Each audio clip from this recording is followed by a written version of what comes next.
Bonjour à toutes et à tous et bienvenue sur ma chaîne dédiée à l'immigration au Canada. Dans cette vidéo, je vais vous parler des motifs de refus du demande de permis d'études. Tout le monde a vraiment peur d'avoir un refus. Moi, j'en ai eu avant d'être acceptée. Donc, c'est pas parce qu'on a un refus que forcément c'est impossible pour nous de venir au Canada, que ce soit dans le cadre de ces études-là ou même de travail ou bien dans le futur. Là, vous avez présenté votre demande de permis de travail et vous voulez savoir les prochaines étapes. Donc, soit ça passe, soit ça casse. Je vais d'abord parler des indices qui permettent en général de savoir si son dossier va être approuvé. Lorsque vous avez déposé votre demande de permis d'études, euh, il est fortement possible qu'on vous demande de venir passer un examen médical. Je sais que c'est exigé dans la majeure partie des pays, sauf des pays européens, mais en Afrique, je suis sûre que c'est exigé dans presque tous les pays. Donc, si on vous demande de venir passer un examen médical, c'est un bon signe. Et par la suite, si on vous demande de fournir un certificat de police ou de venir vous faire prendre vos données biométriques, c'est également un bon signe. En général, après ces deux étapes-là, c'est presque sûr, je peux dire à 100% que vous allez obtenir votre permis d'études. Et pour les gens également qui ont présenté leur demande de façon électronique, ils peuvent avoir la lettre d'introduction avant qu'on leur demande d'apporter leur passeport à l'ambassade ou dans un CRDV. Donc, c'est totalement possible aussi. Donc, dans ces cas-là, sachez que c'est une acceptation que vous allez avoir. Moi, j'avais fait ma demande électronique à l'époque, je vivais en France. Donc, j'ai d'abord eu la lettre d'introduction et c'est par la suite qu'on m'a demandé d'envoyer mon passeport à l'ambassade de Paris. En général, on note 4 raisons pour les refus de permis d'études. La première, c'est faire preuve de leur capacité de soutenir financièrement lors de leurs études au Canada. Je le lis tel quel parce que ça apparaît tel quel dans les documents comme raison de motif sur les refus de permis d'études. Dans ce cas-là, moi, ce que je dis, c'est si vous avez d'autres personnes qui peuvent vous prendre en charge ou qui peuvent rajouter leurs données financières à votre dossier, ça aide grandement. Et par la suite, si vous avez encore du temps avant votre rentrée, redéposer à nouveau. C'est pas parce qu'on a un refus genre présentement qu'on peut pas redéposer la même année. Vous pouvez redéposer si vous avez réglé le motif qu'on vous a dit le motif pour lequel on vous a refusé en fait. Si on vous dit vous pouvez pas que vous pouvez payer vos frais d'études, augmentez vos dossiers. Si vous avez d'autres personnes qui peuvent vous aider à alourdir votre dossier, faites-le et redemandez. Dans les classements, le motif, les raisons pour un refus, numéro 2, c'est l'évaluation, passer l'évaluation médicale si requise.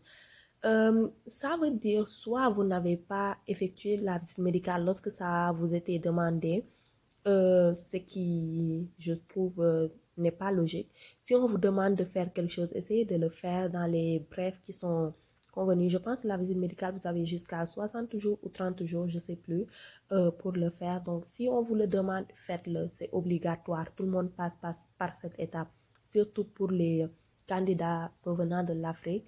Je sais que pour certains pays, c'est pas exigé d'en faire, mais pour la majorité des gens qui déposent, en général, ça leur est demandé de le passer.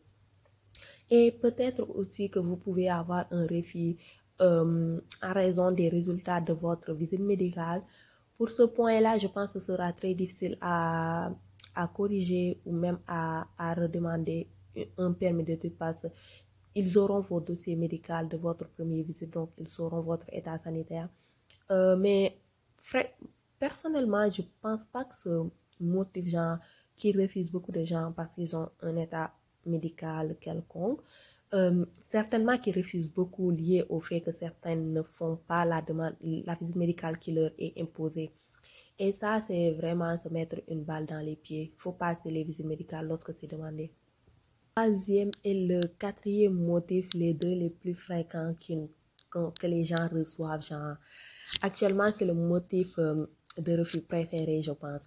Le troisième, c'est convaincre l'agent d'immigration que leur intention primaire de venir au Canada est dans l'objectif de poursuivre les études.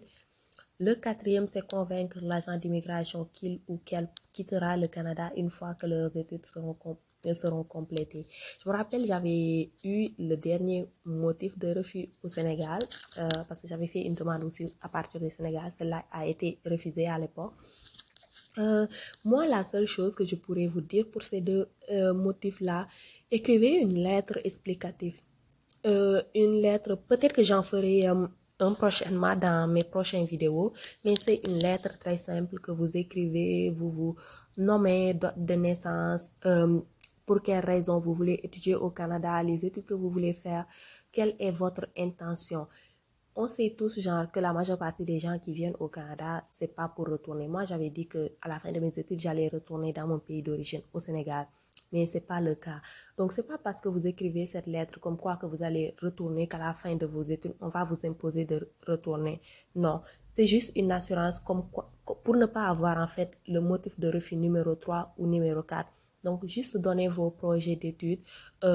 Dites aussi également que vous allez retourner dans votre pays à la fin de vos études.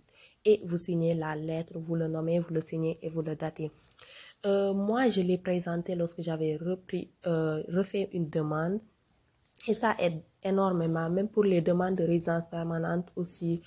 Dans certains cas, si vous devez changer d'un pays, d'une province à une autre, faites une lettre d'explication.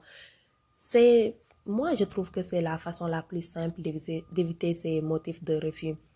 Soyez honnête aussi, parce que eux, ils savent, genre, bien que la majorité des gens qui vont venir au Canada ne comptent pas rentrer à la fin de leurs études. Mais c'est une formalité, donc autant le faire et éviter ces genres de refus. Parce que imaginez si vous avez juste ce refus-là, genre, vous perdez du temps en fait pour rien, vous perdez du temps et de l'argent parce que pour refaire une demande, il faudra repayer les frais de la demande de permis d'études.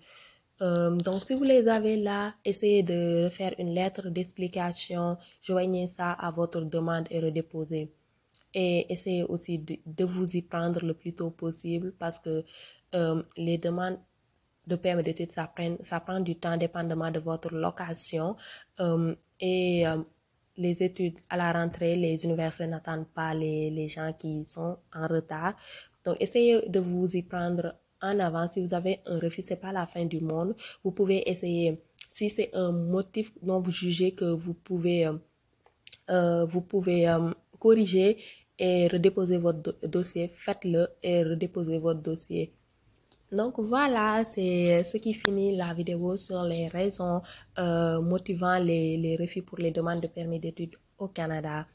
Donc si vous avez apprécié la vidéo, n'hésitez pas à l'aimer, à vous abonner, à activer la cloche. S'il vous plaît, abonnez-vous. Il y a beaucoup de gens qui suivent mes vidéos mais ne se sont pas abonnés. N'hésitez pas à mettre vos questions en commentaire également, ça me ferait un plaisir d'y répondre. Merci beaucoup et à la prochaine.